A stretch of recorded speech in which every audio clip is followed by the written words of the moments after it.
행복에 대한 이런 재미있는 전설이 있습니다. 어디까지나 이건 전설입니다.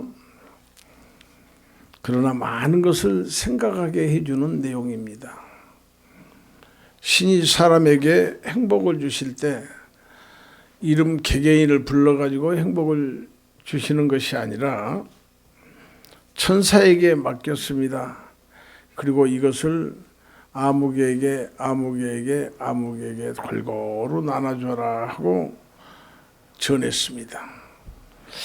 이 명을 받은 천사들이 가만히 생각해 보니까 사람들이 너무 행복해지는 것이 마음에 떨떠름한 것이 있어서 시샘이 나가지고 신에게서 임받은 그 행복을 조금 숨겨두기로 했습니다. 이때 한 천사가 얘기합니다. 야, 이걸 바다 깊은 곳에 숨겨두자 했더니 다른 천사가 말하기를 그건 안 돼. 요즘에 사람들이 기뢰도 만들고 뭐 또 잠수함도 만들고 얼마나 지혜가 좋느냐. 아마 바다 깊은 곳에 가서 그곳에서도 행복을 찾을 거야. 그러니까 옆에 있던 천사가 얘기를 하는 것이 그러면 저 높은 산 꼭대기에다가 갖다가 숨겨놓자 그랬습니다. 그러니까 이 바다에다 숨기자는 천사가 하는 말이 그것도 안 돼. 사람들이 얼마나 모험심이 많으냐. 아마 산 꼭대기까지 뒤져가지고 행복을 찾아낼 것이다. 이 말을 듣고 있던 한 천사가 결론을 내렸습니다. 사람이란 제 머리만 믿고 제 재주만 믿고 자만하기 쉽다. 그러니 자신들과 가장 가까운 가슴 속에다가 행복을 숨겨두면 아마 못 찾을 거야. 그랬더니 정말 사람들은 제 머리만 믿고 자만해서 가장 가까운 가슴에, 내 가슴에 행복이 있다는 것을 모르고 살더라는 것입니다. 행복은 저 너머에 있는 것이 아니라 내 가슴에 있는 것을 모르고 살더라는 것입니다. 일리가 있는 말 아니에요? 행복은 환경과 무관합니다. 모든 것을 다 갖춰진 이런 환경적인 것을 우리를 조금 더 나은 생활을 할 수 있기는 합니다만은 편안하고 즐기고 그 환경 속에서 살 수 있도록 하기는 합니다만은 실제적으로 더 나은 환경, 좀 더 좋은 환경을 꿈꾸려고 몸부림치지 이걸로 만족하지 않는다 이 말입니다. 에? 그럴수록 더 수렁에 빠집니다. 물질을 가지면 가질수록 욕심이 생깁니다. 그로 인해 싸우고 시기하고 질투하고 배신하고 고통스러워하고 절규합니다. 궁극적으로 행복은 환경에서 주어진 것이 아닙니다. 할렐루야. 중요한 것은 내 마음에 있습니다. 물론 예수 그리스도를 믿는 우리는 행복은 예수 그리스도 안에 있다 하지만은 예수 그리스도도 내가 내 마음으로 믿어야 의에 이르고 입으로 신뢰해야 구원에 이룰 것 아니겠습니까?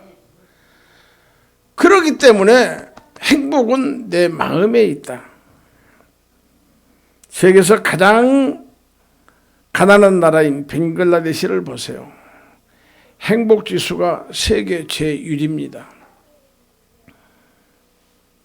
가장 가난하게 살고 우리처럼 이렇게 넉넉하게 살고 그러면 우리가 행복해야 될 텐데 아니다 이 말입니다.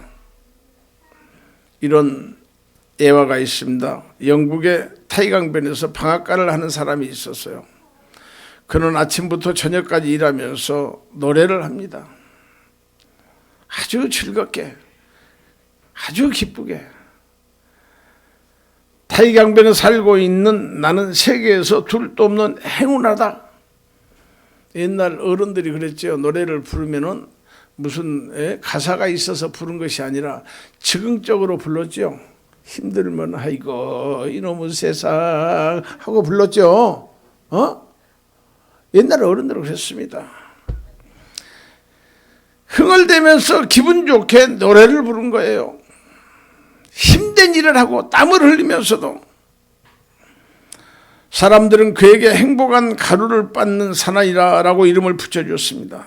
그리고 이구동성으로 하는 말이, 새는 울지 않는 날이 있어도 가루를 빻는 사람은 노래가 그친 날이 없다. 그 행복했다 이 말입니다. 이 소식이 국왕의 귀에까지 들어갔습니다.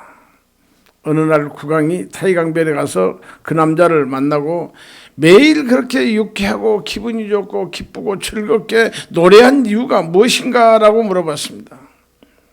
그때 그가 하는 얘기가 항공하옵니다마는 연발 하다가 국왕이 꼭 말하는 명령이 떨어지자 마지못해서 대답합니다.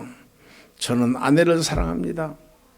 그리고 자식들도 사랑하고 친구들도 사랑합니다. 아내 역시 저를 사랑해주고 자식들도 친구들도 저를 사랑해줍니다. 그러니 내가 생각만 해도 기쁜 것뿐이 아닙니까? 땀 흘리고 일하는 것은 내가 해야 될 일이니까 하는 것이고요. 국왕은 손뼉을 치면서 감탄했습니다. 그래, 내 먼지투성이 모자는 짐의 황금보다도 귀하다. 먼지투성이를 쓰고 있는 그 먼지가 앉은 모자는 왕이 쓰고 있는 황금관보다도 귀하다는 것입니다. 그리고 돌아가면서 그에게 큰 상금을 내렸다는 이야기입니다. 여러분, 행복은 어디 있습니까? 마음에 있습니다. 행복은 어디가 있습니까? 사랑하는 곳에 머무릅니다. 내 마음이 행복하다면 나는 행복한 거예요. 내 마음이 이 모양 이 꼴이다 하면 그건 이 모양 이 꼴인 거예요. 그래서 예수님은 외적인 복에 대해서 말씀하지 않으셨어요. 여러분, 팔복에 대해서 보면 잘 돼 있지 않습니까? 마음이 가난한 자, 헐벗은 자, 무리들이 많음에도 불구하고 그들을 향해서 본질적인 행복 그리고 근본적인 복에 대해서 말씀했습니다. 여러분 보세요. 힘들고 어렵게 산 사람들에게 빵을 줘야 행복한 것 아니겠어요? 그런데 예수님은 복에 대해서 그렇게 말씀하지 않으셨습니다. 심령이 가난한 자의 복, 애통하는 자의 복, 온유하는 자의 복, 의에 줄이고 목마른 자의 복, 긍휼히 여기는 자의 복, 마음이 청결한 자의 복, 화평케 하는 자의 복, 의를 위하여서 핍박받는 자의 복, 바로 이 내면적인 복, 이것이 영적인 복을 말씀하셨어요. 지금 예수님의 주위에는 많은 무리들이 따라오고 있습니다. 그들은 병든 자들입니다. 병을 고쳐줘야만이 그들이 진짜 행복합니다. 그걸 먼저 하지 않았다 이 말입니다. 이것을 알고 이것을 가지고 살아가면은 진정으로 행복할 수 있다는 것을 알기 때문에 그들에게 영적인 복, 내면적인 복을 공포를 하신 예수 그리스도입니다. 오늘 하나님께서 우리에게 이러한 차원에서 좀 더 구체적으로 복에 대해서 말씀합니다. 구원받는 우리에게 있어서 가장 기본적이면서도 중요한 것으로 우리는 이 문제를 반드시 해결해야 됩니다. 예수 믿고 구원받는 것 정말 감사한 일 아닙니까? 영적인 복을 받았으니. 그러나 삶 속에서도 우리가 행복해야 될 것이고 삶 속에서도 복을 받아야 될 것 아니겠습니까? 이걸 반드시 이뤄야 됩니다. 중요한 것은 우리는 이 문제를 해결해야 됩니다. 이것을 깨달을 때 여기서부터 행복이 시작되고 그 행복을 통해서 우리에게 복된 자의 삶이 될 줄 믿습니다. 할렐루야. 옆분들과 인사합시다. 진정으로 행복하십시오. 진정으로 복을 받으십시오. 먼저 죄 용서함을 받는 사람이 행복하고 복된 사람입니다. 1절에서 2절 말씀해 보면 허물의 사함을 받고 자신의 죄가 가려진 자는 복이 있도다. 마음에 간사함이 없고 여호와께 정죄를 당하지 않은 자는 복이 있도다 했습니다. 본문에 보면 같은 의미로 반복해서 세 가지 단어가 나옵니다. 무슨 단어냐? 허물과 죄와 정죄라는 단어입니다. 이 세 가지는 다 죄에 관한 내용입니다. 죄에 관한 내용. 나 할 것 없이 다 여기에 연결되는 삶을 살고 있다 이 말입니다.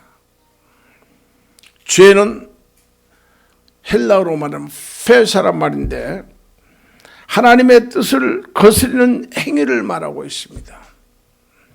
죄가 뭐라고요? 하나님의 뜻을 거스르는 자. 그분의 말씀, 그분의 뜻 모든 것을 거역하고 거부하는 행위를 뭐냐? 페샤, 죄라는 것입니다. 허물이라는 것입니다. 죄라는 말은 뭐냐? 하말타라는 말인데 관역에서 빗나갔다 이런 말로 마땅히 해야 될 일을 하지 못하는 것을 말합니다. 사랑해야 함에도 불구하고 사랑하지 못합니다. 기도해야 함에도 불구하고 기도하지 못했고 법과 도덕을 지켜야 함에도 불구하고 지키지 못한 것입니다. 이것이 죄입니다. 그러면 정죄란 무슨 말이냐? 아원이라는 말로 구부러졌다 이 말입니다. 구부러졌다. 모든 관계가 바르고 곧아야 되는데 구부러졌습니다. 마음이 구부러져 있고 삶이 꺾어져 있습니다. 아이고 누가 좀 못된 짓 하면 그러죠. 저것은 왜 마음이 그렇게 구부러졌어 그러잖아요. 에? 구부러졌어. 곧 우리 안에 하나님과의 관계, 사람들과의 관계, 세상 법과 양심과의 관계 모든 곳에서 잘못되어 있는 것을 즉 정죄다 그럽니다. 이러한 죄로부터 용서받는 자는 복이 있다라고 본문은 말씀을 합니다. 용서받는다는 것은 무엇을 의미합니까? 하나님과 모든 관계가 회복됐다는 것을 말합니다. 이미 우리는 예수 그리스도로 말미암아 하나님과 모든 관계가 회복된 줄 믿습니다. 회복됐다고 나는 회복돼서 할 것이 아니라 늘 여기에 걸맞는 내 믿음의 생활을 할 수 있도록 해야 돼요. 늘 삶 속에서 생활 속에서 언어 속에서 내가 이런 모습이 있어야 됩니다. 주의 은혜로 모든 문제가 해결되었습니다. 이것은 오직 하나님께서 우리에게 주신 은혜입니다. 중요한 것은 용서받았음을 깨닫고 살아가야 된다 이 말입니다. 용서받았으면 살아가야죠. 둘째 아들이 집을 나갔습니다. 돌아올 때는 뭐라 하겠습니까? 내 아버지 집에는 먹을 것이 많다. 일꾼으로 그냥 써만 주기를 원하는 마음으로 집에로 돌아옵니다.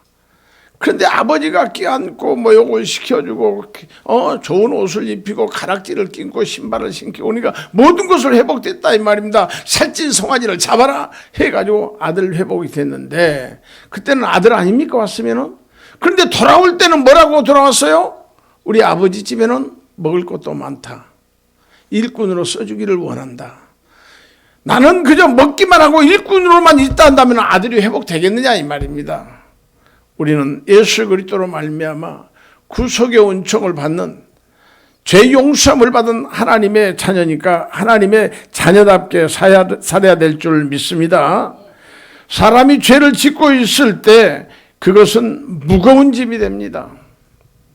여러분들은 그런 것을 경험을 안 해봤으니까 모를 것입니다만 저는 경험을 해봐서 알죠. 죄를 짓고 기소중지자가 되보면요. 기소중지자가 나는 3건이나 있어가지고 도망 다녔어요. 떳떳이 다니지만은 도망 다녀. 뒤에서 나를 불러. 에? 그런데 저놈들이 나 잡으려니 형사인지도 몰라. 그러니까 돌아 안 봐. 모른 척하고 가. 어이 어이 하고 불러도 아주 소리가 그냥 크게 들려도 모른 척하고 가. 왜? 돌아서면 너희 자식하고 잡아갈 것 같으니까. 얼마나 무거운 집입니까? 짐을 무겁게 들고 지어야만이 무거운 집이 아니라 마음의 짐이 무겁다 이 말입니다. 죄는 이렇게 무거운 것입니다. 얼마나 무거운지 오늘 시편의 저자인 다윗은 이렇게 말합니다. 내가 입을 열지 아니할 때 종일 신음함으로 내 뼈가 쇠하였도다. 뭐가 쇠하였다고요? 뼈가 쇠하였도다. 주의 손이 주야로 나를 누르오니 내 진액이 빠져서 빠져서 여름 가뭄에 마른같이 되었나이다. 뭐 말하지 않아도 여름 가뭄에 땅이 어떻게 됩니까? 나무가 어떻게 됩니까? 오늘 이 시는 다윗이 자신의 경험을 바탕으로 해서 교훈적으로 쓴 시입니다. 그래서 다윗은 이 말을 마스길이다 그랬습니다. 그 이쪽에 보면은 토가 달았죠. 마스길. 마스길이라는 말은 무슨 말이냐면 교훈이다 이 말입니다. 교훈. 이 시의 배경이 뭐냐? 밧세바와의 간음으로 인한 범죄와 연관되었습니다. 그는 밧세바와의 간음으로 하나님 앞에 범죄를 했습니다. 그렇게만 해도 다행인데 그것을 숨기기 위해서 밧세바의 남편인 우리아를 죽이게 됩니다. 그리고 사람을 속입니다. 지금 전쟁터에 내보내가지고 충신인 우리아가 전방에 딱 있으면 니네들 놔두고 후퇴해버려라. 그러면 적군이 몰려올 때 같이 싸워야 살 텐데 놔두고 후퇴해보면 어떻겠어요? 죽을 수밖에요. 그렇게 해서 죽게 만들었어요. 오늘 이 시는 전반부는 바로 자신의 죄를 하나님 앞에 고백하고 용서받은 이후에 기쁨을 행복을 노래하고 있습니다. 고백했더니 용서받았다 이 말입니다. 이 시는 어떤 때였느냐? 다윗이 우리아가 죽은 후 밧세바하고 결혼을 정식으로 해서 아들 솔로몬을 얻고 나서 그 기쁨, 죄를 용서했더니 하나님은 나에게 용서뿐만 아니라 이러한 기쁨을 주셨다는 내용입니다. 할렐루야.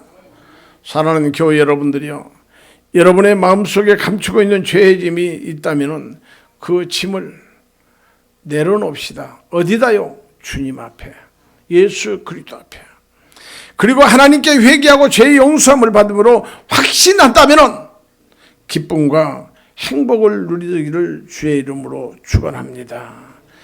그런데 불행하게도 많은 사람들이 용서받은 그 기쁨을 누리지 못합니다. 그 의미를 몰라요. 우리에게 가장 우선이요 중요한 것이 바로 이것입니다. 하나님께 용서받은 기쁨, 하나님께 은총을 받고 그 행복을 깨닫고 그 안에서 살아가는 그 기쁨을 모르고 산다니까요. 하나님께서 나를 의인으로 인정해 주시고 나를 사랑해 주시는 그것을 아는 것이 복이라는 것을 깨닫는 여러분들 되시기를 주의 이름으로 축복합니다. 그러니까 부정적인 사람은 이런 과정에서 회개하고 죄 용서함을 받고 하나님 앞에 쓰임받는 그 현장 속에서도 뭐라고 하냐? 아니야, 의인은 없나니 하나도 없다고 했어. 나도 의인이 아니야. 계속 부정적이다 이 말입니다. 하나님은 긍정의 씨를 뿌린 자에게 열매를 맺게 하신 줄 믿습니다. 죄를 회개하고 용서함 받으면 하나님께서 용서만 해주신 것이 아니라 거기에 부응하는 하나님의 당신의 시간표를 돌린다 이 말입니다. 당신의 맷돌을 돌린다 이거예요. 그래서 하나님은 분명히 열매를 맺게 하신 줄 믿습니다. 할렐루야. 이 복을 누리지 못하고 무거워하고 힘들어하고 고통스러워한다면 우리는 하나님의 사랑을 거부하는 행위입니다. 거부하는 행위예요. 하나님의 사랑 안에 거하면서 하나님의 사랑을 느끼면서 사신 여러분들 되시기를 주의 이름으로 축복합니다. 누린다는 것은 즉 느낀다는 거예요. 느낀다는 거. 용서와 용납 그 크신 사랑 안에 거하여서 여러분들 모두가 다 행복하고 복된 사람이 되기를 주의 이름으로 축복합니다. 두 번째입니다. 거짓이 없고 진실하고 정직한 사람이 복된 사람입니다. 2절에 말씀 보면은 마음에 간사가 없고 여호와께 정죄를 당하지 않은 자는 복이 있도다. 그렇습니다. 마음에 거짓이 없고 진실하고 깨끗한 사람이 복된 사람입니다. 왜냐하면 그는 하나님을 볼 수 있기 때문입니다. 마음이 청결한 자는 복이 있나니 그 다음에 뭐죠? 저희가 하나님을 볼 것이요. 하나님의 계시의 의미를 알게 되고 하나님의 음성을 듣게 된다니까요. 마음이 청결한 자는 복이 있나니 그들이 하나님을 볼 것이며 마태복음 5장 8절 말씀입니다. 사람이 마음의 간사함으로 가득 차면 하나님이 보이지 않습니다. 위선으로 가득 차보세요. 뭐가 보입니까? 자기밖에 안 보입니다. 사도행전 7장에 보면은 스데반의 복음을 전하다가 핍박을 당하는 모습이 나옵니다. 스데반이라는 사람은 어느 정도였느냐, 14였는데도 구약을 전체를 꿰뚫은 사람이야. 그래서 구약의 역사가 바로 그리스도를 증거한 것을 확실하게 증거했습니다. 그런데 그때 스데반의 설교를 들었던 무리들은 그가 하나님을 못 오간다 하면서 스데반을 돌로 칩니다. 많은 무리들이 스데반을 향해서 돌을 던졌습니다. 그 가운데 누구 한 사람도 하나님의 말씀을 바로 들은 사람이 없었습니다. 만약에 거기서 한 사람이라도 제대로 말씀을 들었다 한다면 돌을 던지는 그 사람들에게 여러분들이요 하고 막았을 것이다 이 말입니다. 한 사람도 없었어요. 그리고 예수 그리스도를 보지 못했습니다. 그러나 그럼에도 불구하고 그 상황에서 스데반은 하나님 보좌 우편에 계신 예수 그리스도를 봅니다. 그 마음의 눈으로 하늘이 열리고 예수 그리스도께서 보좌에 앉으신 것을 바라봅니다. 그때 스데반의 마음이 어떤 마음이었습니까? 청결한 마음이었다. 마음이 청결한 자는 그들이 하나님을 볼 것이며, 마음이 청결한 스데반은 하늘을 바라봤습니다. 그에게 거짓이 없었습니다. 청결했습니다. 오직 그리스도와 그분에 대한 증거, 진리와 진실만이 있을 뿐입니다. 그는 계시의 의미를 알았습니다. 스데반은 지금 그리스도를 보고 있습니다. 적어도 말씀 듣는 순간이라도 내 마음의 심령이 청결하게 되어서 주님의 모습을 바라볼 수 있는 영안이 열리는 우리 모두가 되어야 될 줄 믿습니다. 여러분들 마음이 완악하고 사악한 무리들은 형식과 기득권 이것들에 대해 사로잡혀서 그리스도의 진실을 보지 못하고 스데반을 죽음으로 몰아갔습니다. 몰아갑니다. 그들이 마음이 정결치 못했기 때문에, 하늘을 바라보지 못했기 때문에. 마음이 청결한 사람은 보게 됩니다. 알게 됩니다. 그가 복된 사람인 줄 믿습니다. 남이 보지 못한 것 볼 수 있고, 남이 하지 못한 것 할 수 있고, 남이 가지 못한 것 갈 수 있는 이 복은 마음이 청결한 자에게만 있습니다. 할렐루야. 예? 그리고 마음이 청결한 사람은 복잡하지 않아. 이럴까 저럴까, 사람들하고 대화하다 보면 이럴까 저럴까 하면 그냥 혼잡해서 그냥 어떻게 해요. 우리 같은 성질은 그러잖아요. 그럼 바로 한번 얘기했으면 가는 거지. 가는 거지. 부산 가려고 열차를 타러 갔으면 서울역으로 가야지. 가다가 아니야, 김포공항으로 가시 빨라. 아니야, 이쪽으로 가서 열차가 빨라. 이래 되겠느냐 이 말입니다. 이런 사람은요, 마음이 청결한 사람은요 순수합니다. 계산적이 않죠. 오직 겸손히 섬기는 사람입니다. 그리고 그 안에는 사랑만 있을 뿐입니다. 그러나 마음에 거짓이 있을 때는 복잡합니다. 계산적입니다. 믿음이 없습니다. 그로 인해서 불평과 불만이 많고 늘 심기가 불편합니다. 야고보서 1장 6절에서 8절은 이렇게 말합니다. 오직 믿음으로 구하고 조금도 의심하지 말라. 의심하는 자는 마치 바람에 밀려 요동하는 바닷물결 같으니 이런 사람이 무엇이든지 주께 얻기를 생각하지 말라. 두 마음을 품은 모든 일에 정함이 없는 자로다. 두 마음을 품으면 모든 일에 정함이 없다는 것입니다. 정함이 없습니다. 항상 흔들립니다. 항상 흔들려요. 그러다가 두 가지의 복잡한 생각이 끝에는 결국 부정적으로 끌려 들어가고 맙니다. 부정적으로. 좋지 않는 마음을 품고 좋지 않는 생각을 하게 되고 마음에 불만과 불평을 두게 되므로 정신적으로, 신체적으로 좋을 리가 없죠. 괴롭죠. 그래서 좀 정신적으로 이상하는 사람들이 바로 그런 사람들입니다. 오직 우리는 뭐 해야 되겠습니까? 예수 그리스도 한 분입니다. 예수 그리스도.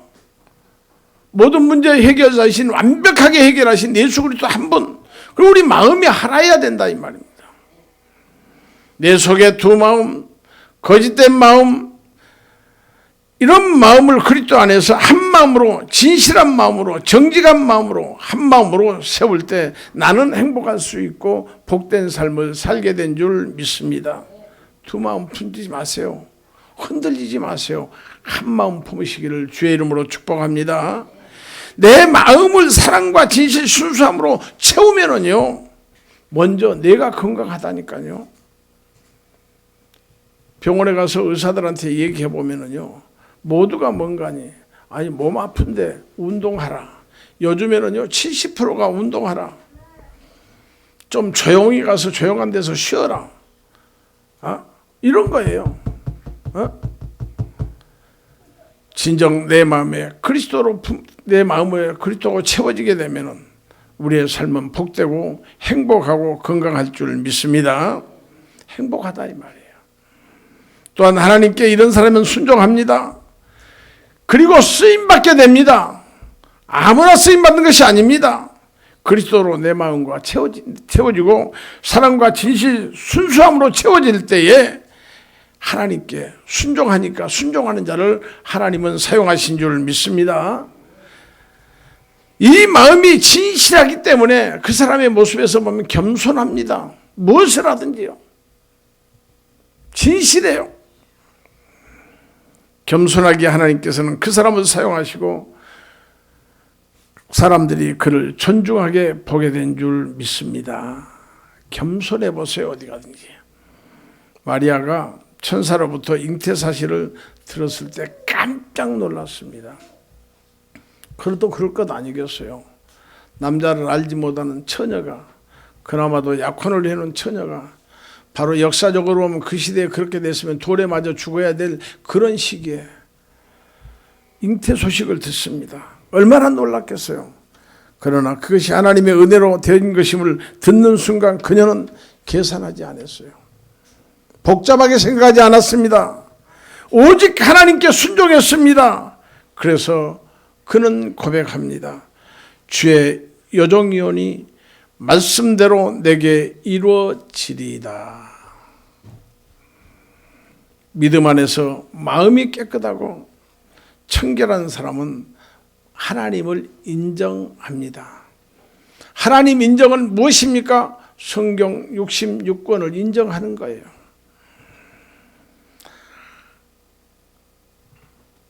그리고 사람들이 그를 인정합니다. 그가 복된 사람인 줄 확신합니다. 여러분은 용서받는 자의 행복, 마음이 청결한 자로서의 복을 누리고 계십니까? 무엇보다도 먼저 이 행복 안에서 모든 것을 얻고 누릴 수 있기를 주의 이름으로 축복합니다. 우리가 꼭 이 복을 받아야 되겠네요. 그래서 행복하고 은혜와 복이 가득한 인생을 누리며 감사하며 찬양하며 나아가며 예수 그리스도 안에서 늘 말씀드린 대로 이 복을 받아서 세계 복음화의 주역들이 여러분들 모두가 될 수 있기를 주의 이름으로 축복합니다. 기도하십니다.